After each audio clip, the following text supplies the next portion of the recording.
Just because I am a feminine woman doesn't mean that I am immune to life's hardships. It is just a different way to live your life. It is a beautiful way to live your life, but it is not a quick fix.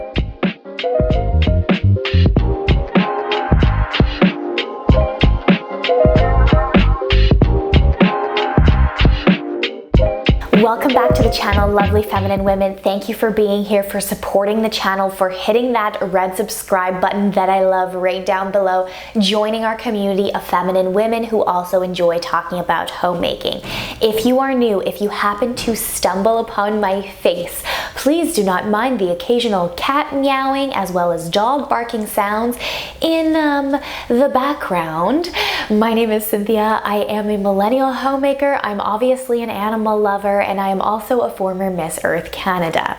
Today we're going to talk about how you can begin your feminine transformation, how you can start your feminine journey. I'm going to give you some pillars, some overall guidelines where I really believe that you should veer your direction. There is so much information out there about femininity, and it really brings me a lot of joy because I do believe that feminine women need a place in today's society, but it can sometimes get confusing for the women who are just starting out. So without further delay, without further ado, we are going to get into the first point, is that I want you to consider the overall picture of the feminine woman that you want to be. I want you to picture yourself. Where do you see yourself at the end of this feminine journey? What kind of characteristics do you want to embody as a feminine woman?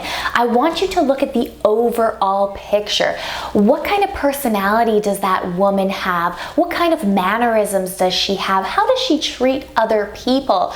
Of course, you're going to think immediately probably about the physical aspects of herself, which are very important, but I don't want you to forget those underlying aspects about what helps bring out the physical attributes in that woman. If you are a visual person like myself and you have the habit of journaling, which can be very feminine, I think that it would be conducive to actually draw this woman and kind of like incorporate a flow chart about the different characteristics that you think that she possesses. From those different characteristics, you can actually put actionable steps and you can dissect them into like micro efforts of things that you're going to do in order to reach that certain trait that you're striving for. The reason why I'm coming back and I'm encouraging you to think about the entire picture of the feminine woman is because I do get comments sometimes on my channel of people who are just looking to learn femininity in one aspect. And of course, you probably have some feminine characteristics that are stronger than others, but you have to understand that in order to truly be your best feminine self, you're not going to want to neglect one area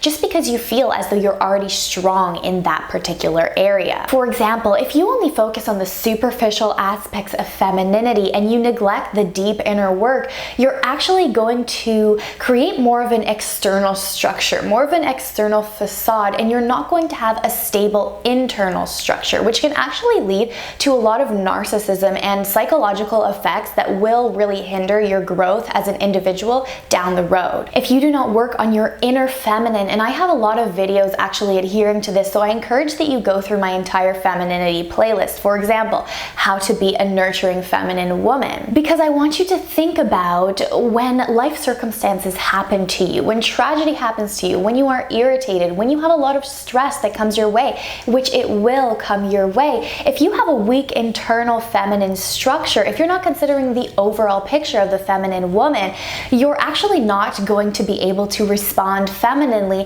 and the external things that you have developed over time will actually be thrown all the way to the wayside because those are not really sustainable in the long term. Another thing that I've advocated in the past was to choose your feminine word for the year, for the season. The reason why I advocate for a feminine word rather than a particular feminine attribute is that a feminine word, for example, being dainty, has a lot of facets benefits to it. It's not only based off of your appearance, but it's also based on the way in which you interact with the world. Okay, now let's move to the second category, which I need to take a sip of my lemon water for. This kind of is a little bit of an authentic video because I haven't even checked back to see my positioning in the camera, so I hope you don't mind. We're just gonna go with this footage.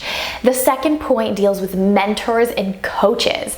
The wonderful world of YouTube, Facebook, there are feminine groups, there are feminine people who speak on the topic of femininity, and like I mentioned in the beginning, this is so positive, but I want you to be a little bit careful. That being said, it's important to give people grace and to not idolize anybody you look at for femininity, but it's also important that you are a critical thinker. This video is, and this point is not directed at anybody in particular, but I want you to be weary of feel-good femininity. I want you to be weary of trauma bonding, of solely focusing on the superficial aspects of femininity. I also want you to critically think that just because a particular video is popular doesn't necessarily mean that it is going to be right for you on your feminine journey. The way in which I look for these types of individuals is that I actually look at the fruits of their work, the fruits of the things that they talk about. And back to what I briefly mentioned about idolizing. If you find that you are consuming femininity content, even if it is my content, and you find yourself idolizing a particular individual or a standard, I recommend that you actually reframe the way in which you're thinking about that, and perhaps you step back and you consume this content in moderation. Because if you are putting people on a pedestal as the perfect picture of femininity, you might continuously be comparing yourself to these individuals, which is actually going to be detrimental to your self-esteem, and it's going to impede your femininity journey.